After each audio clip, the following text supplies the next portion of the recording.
çok saygıdeğer Uygur TV izleyicileri. Efendim şu anda biz dünyanın ortası desem orası Kırşehir. Ama biz dünyanın değil İstanbul'un ortasından, orta noktasından başlıyoruz ve sözün ortasıyla devam edeceğiz. Şu anda yanımızda Şehzade başında bulunan Doğu Türkistan Vakfı'nın başkanı Sayın İlhan Turanlı Beyefendi var. Onunla beraber bakalım nereye gideceğiz? Bizi takip edin lütfen. Evet. Sayın İlhan Turanlı. Tam başlangıç noktamız İstanbul'un dediğiniz gibi ortası. Fatih Sultan Mehmet Han Hazretleri İstanbul'u fethettiği zamanda ölçüm yaptırmak istiyor ve ölçüm yapıldığı zaman da tam başladığımız noktadaki köşedeki yeşil direği İstanbul'un ortası olarak gösteriyor. Evet. Ve İstanbul'un ortasında Doğu Türkistan Vakfı'nın bulunması ve Doğu Türkistan'ın elçiliği olarak kabul ettiğimiz vakfın bize kazandıran ise rahmetli Rıza Paşa'mızı rahmetle anıyoruz. Onu demeden geçmeyelim. Doğu Türkistan Vakfımız 1978 senesinde İsa Bey ve arkadaşlarıyla kurulan bir vakıftır. Evet. 80 döneminde malumunuz Türkiye'de yaşanan sağ sol olayları sebebiyle darbe gerçekleştiği zaman da vakfımız lağvediliyor ve kapatılıyor. Daha sonrasında 95-96 senelerinde rahmetli Mehmet Rıza Paşa Doğu Türkistan Vakfı'nı tekrar canlandırıyor. Daha sonrasında devletimiz tarafından Doğu Türkistanlılara elçiliği olarak kabul ettiğimiz bu güzel mekan teslim ediliyor. Evet. Ve bu mekanda da bir yıl oldu. Biz yönetimle buraya geldik ve burada çeşitli etkinliklerimiz, kültürel, sosyal faaliyetlerimiz hızla devam ediyor. Doğu Türkistan'ı kültürünü yaşatmak, Doğu Türkistan davasını anlatabilmek için buradaki bütün çalışmalarımız kardeşlerimizle yapılmakta. Burada İlk girişte, vakfımızın ilk girişinde sol tarafta Kaşgarlı Mahmut Kütüphanesi ve İlmi Çalışmalar Salonumuz var. Burada ne gibi çalışmalar yapılıyor? Burada malumunuz Kaşgarlı Mahmut Kütüphanesi koymamızın sebebi de zaten Kaşgarlı Mahmut'un önemi, edebi önemi var. Bu sebepten tarihi ve edebi önemi var. Burada İstanbul Üniversitesi ve diğer üniversitelerin merkezi de olduğu için üniversiteli kardeşlerimizin üniversitelerde yoğunluk olduğu için buralara gelip tekrardan ders çalışabilmeleri, etüt yapabilmeleri için burada imkanlar sağlıyoruz. Aynı zamanda da burada Doğu Türkistan davasını anlatan kitaplarımız ve arşivlerimiz mevcut. Onlarla da Doğu Türkistan davamızı yaşatmış oluyoruz. Evet, hemen karşı tarafımızda burada da İbrahim Paşa'mızın, Nevşehirli Damat İbrahim Paşa camimiz mevcut. Evet. Burada da 5 vakit namazımızı eda edebiliyoruz. Evet. İlerliyoruz. Evet. Şu anda al bayrakla gök bayrağın arasından geçiyoruz. Sol tarafımızda bir gösterilerde kullanabileceğimiz bir sahamız var. Şimdi sağ tarafımızda şöyle anlatayım hocam size. Burada bizim 1933 yılında Doğu Türkistan Devletimiz kurulduğu zamanda ilk Osmanlı Hanedanlığı'na yazılan bir mektuptaki sözle başlamak istiyorum. Gök bayraktan al bayrağa selam olsun.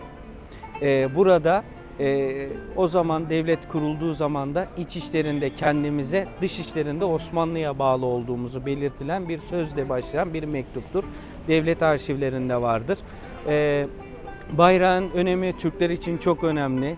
Onun için biz girişimize burada mevcut olduğunca hem gök bayrağımızı hem al bayrağımızı taktık. Bura turistik ve öğrenci kardeşlerimizin çok yoğunlukla geldiği bir alan olduğu için de Doğu Türkistan nere?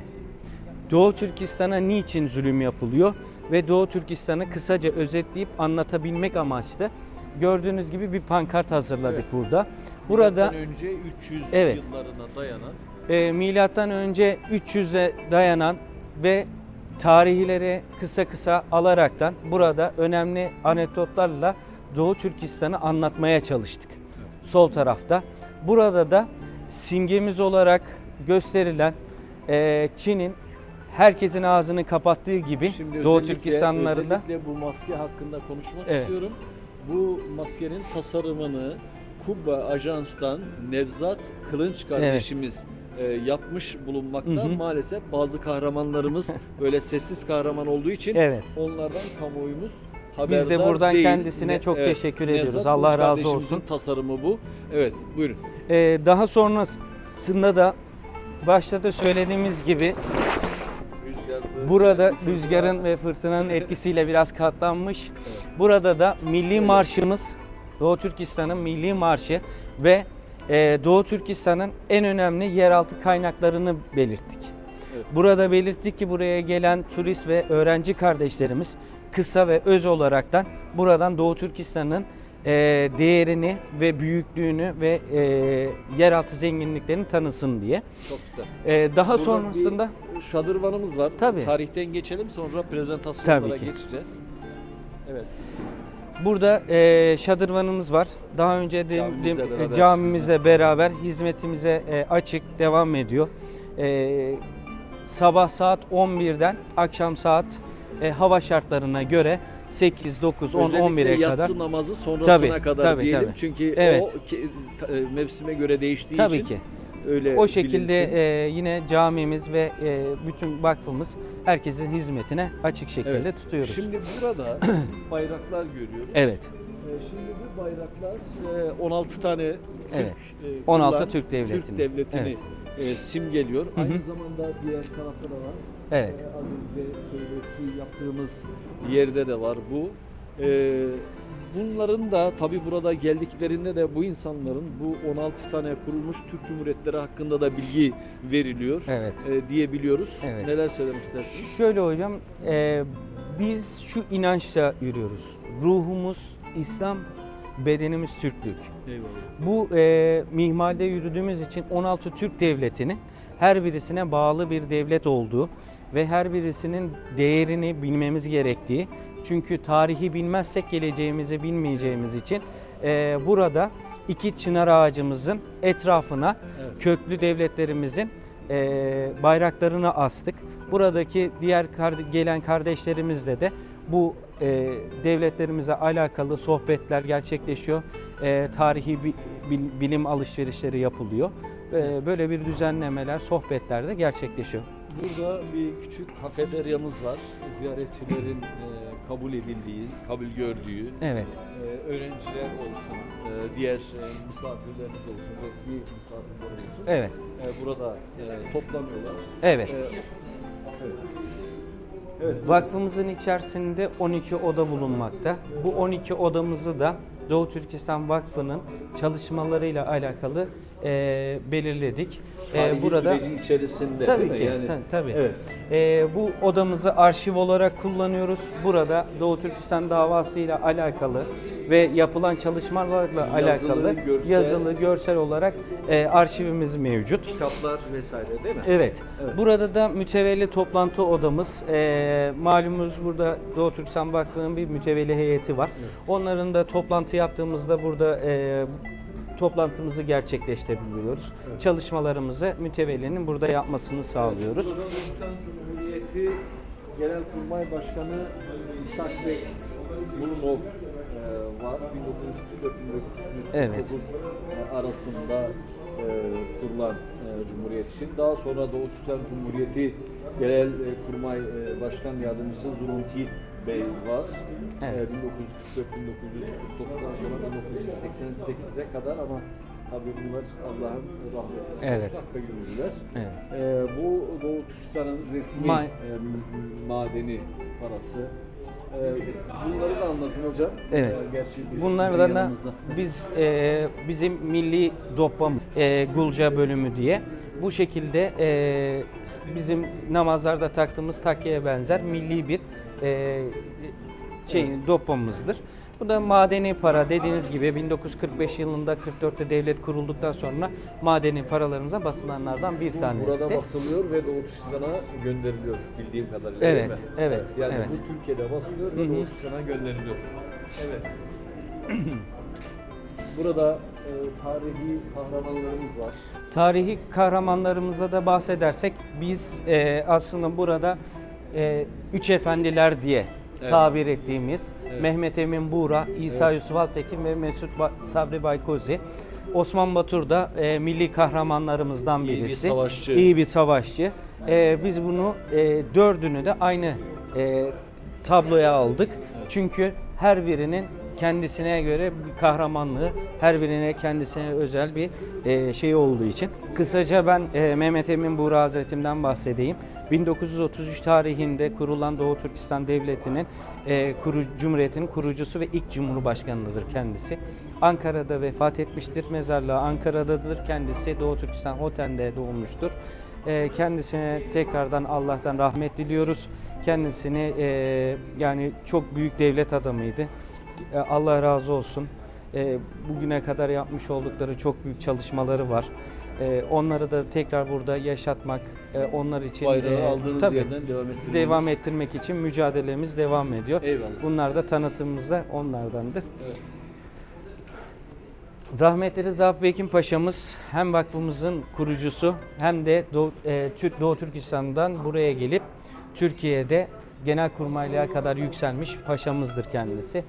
Burada kendi hayatını tanıttık çünkü hem Türkiye hem de Doğu Türkistan davasına çok büyük hizmetleri olmuştur. Kendisinin mezarlığı yine Ankara'dadır. Onu da buradan yine rahmetle anıyoruz. Mehmet Ali Can Türk ise Doğu Türkistan'dan sürgün edilen halk vardı. İsa Yusuf Alptekin Beyefendi ile Pakistan üzerinden gelen ve Mehmet Emin Can Türk ile Afganistan'dan gelen Mehmet Ali Can Türk Beyefendinin ben de mesela benim dedemler de Mehmet Ali Can Türk'le beraber Kayseri'ye gelmiş, oraya yerleşmiş ailelerinin çocuklarından biriyim. Onun da kendisinin de çok Doğu Türkistan davasına hizmetleri, kitapları var. Onu da rahmetle anıyoruz. Kendisinin mezarlığı Kayseri'de. Ruhları şad olsun. Bayrağı aldınız ve oradan da devam ettiriyorsunuz. ettirmek için mücadele ediyoruz. Burada da iktisadi işletme, yani buradan daha önce bahsettiğimiz kafemizi kurmuştuk. Buradaki kafede hesaplarımız şu şekilde: maddi bir şey kazanmaktan ziyade öğrenci kardeşlerimize, bu etraftaki, onlara uygun fiyatta bir şeyler verebilmek ve Doğu Türkistan mutfağını, kültürünü tanıtabilmek. Bu amaçla kurduğumuz iktisadi işletme, Allah şükürler olsun ki bir senedir iyi bir şekilde çalışıyor. Gelen turistler olsun, gelen misafirlerimiz olsun, öğrenci kardeşlerimiz hem Doğu Türkistan Uygur mutfağını tanıtmış hem de onlara da yemeklerimizi tattırmış oluyoruz. Eyvallah. Hukuk birimi de burada Türkiye'de durup Doğu Türkistan'daki hukuki insan hakları ihlalini engelledikleri için Çinliler, biz buradan hukuki mücadelemizi sürdürüyoruz. Bir hukuk ekibimiz var. Aynı zamanda da Doğu Türkistan'dan buraya göç etmiş kardeşlerimizin hukuki süreçlerindeki desteklerini tamamlıyoruz. Bunlar nüfus konusunda olabilir, ikamet konusunda olabilir veya herhangi bir hukuki konuda Ve sağlık hizmetleri de bizim Sefaköy bölümümüzde sağlık ekibimiz var.